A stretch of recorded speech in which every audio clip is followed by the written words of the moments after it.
Hey, what's happening, guys? Dan Darrow here with another Options in Play video update. So, definitely have some action to start this short week, huh? A couple more sizable down sessions. Spreaders are getting into some key areas, moving average wise, and just kind of like a more eventful start to the week. And now we're kind of getting into for me, what I like to watch is the catalyst, and now we're getting into the more busy stretch of catalyst for the week. So we didn't have a whole lot scheduled Tuesday and Wednesday, but now tonight and Thursday even more so.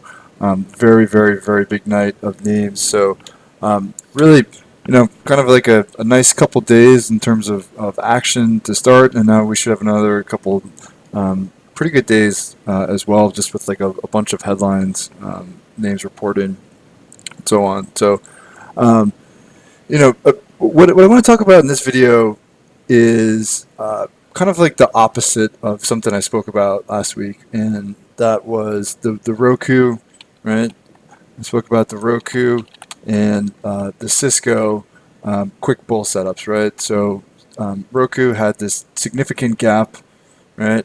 And what I spoke about was like what this quick bull setup is. It's like you get the gap, then you get the flat line, and then you wait for the 8 EMA to catch up, right? To really start to force the action higher, right? Provide that upward pressure, right? So you get a significant gap, quick base, and then this fast moving 8 EMA, right? It really is what triggers the breakout. In this case, you can see once it caught up, 2 sessions later it broke out and really took off, right?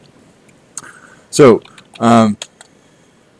obviously, with earnings and so many names reporting all the time, you tend to see a lot of gaps. And BIDU, we were involved with on the downside and ended up being a really nice trade, right? And I had some questions from some of you guys. It's like why didn't I stick with the BIDU idea, right? Or why didn't I roll down? I mean, it had like that gap, and like Roku on the upside, Cisco on the upside. You're looking for like that gap in the quick base, right? So um, the reason is, I guess, is really twofold. So first off, Baidu, when it gapped down, first it gapped through like the bottom end of the spread, right? So that was closed, and as it continued to slide, right, puts got more expensive, right? So the downside put buying accelerated as the stock slid. Puts that were out of the money got very juiced. And what you noticed, similar to Roku, right? So you tend to see like these big gaps and then kind of sideways action. So in this tape right now, you're not seeing necessarily like that 1, 2, 3, 4 days of strong follow through, right? Like another one that comes to mind is Xilinx, right? Had a sharp drop and then it kind of a few days of sideways action, right? And then again another instance of the 8 EMA catching up, right? So one of the reasons why I didn't stick with Baidu is because when it had this massive gap down, options, the put buying really increased, the implied volatility really rocketed through the roof, and really there hasn't been that many instances when you've seen like that really consistent 1, 2, 3 day follow through after that initial gap, right? So I figured with options so elevated, there might be a better opportunity if this thing bounces or consolidates to roll at hopefully better prices, right? Now what happened was obviously the stock sank pretty sharply the following day because we had a pretty sharp gap down that following Monday. So this was a Friday and then this was a Monday, right? So the overall market had a pretty sharp gap down. Baidu sank. So this was one of those instances where it actually did follow through. But recently that hasn't been the case, and the reason why I haven't really revisited it since is the fact that it's still slid and it hasn't consolidated. And that 8 EMA, which I really like to focus on and key in on these big gap downs or big gap ups, it hasn't come into play yet either, right? So it's continued to slide. Options are still remain a little bit elevated, and this 8 EMA, which I really find very, very important in these types of setups, still hasn't come into play. So, as much as I love the potential, and like it was a great move lower that worked out well.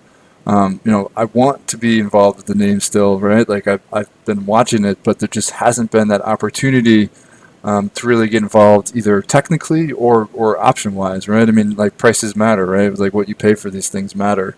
So I'm still watching it, and hopefully it'll create some opportunity for us to revisit the idea. But for right now, you kind of want to wait for so like Xilinx is a good bearish example. So you kind of want to wait for consolidation and then the 8 EMA to catch up, right? So you can see it here.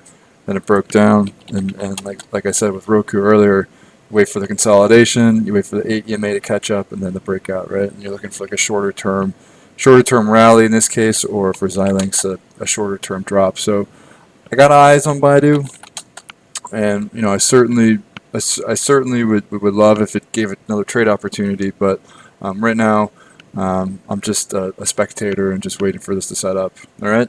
So I just wanted to go over this really quickly because there are some instances where I'll stick with the name, but this is one where I didn't, and that's really why. It's just because the sharp gap options got really elevated, and then the following day, right, it dropped significantly lower. So it didn't consolidate, and the 8 EMA hasn't caught up. So that's why I've held off. All right. So hopefully that answers some things. If you still have any questions, I'm happy to try to answer those if I can. So reach out. All right. I always love to hear from you. So even if it's nothing related to Baidu or just want to bounce an idea off me, just don't hesitate to reach out. All right. So I hope you guys have a fantastic night, and I'll talk to you all tomorrow.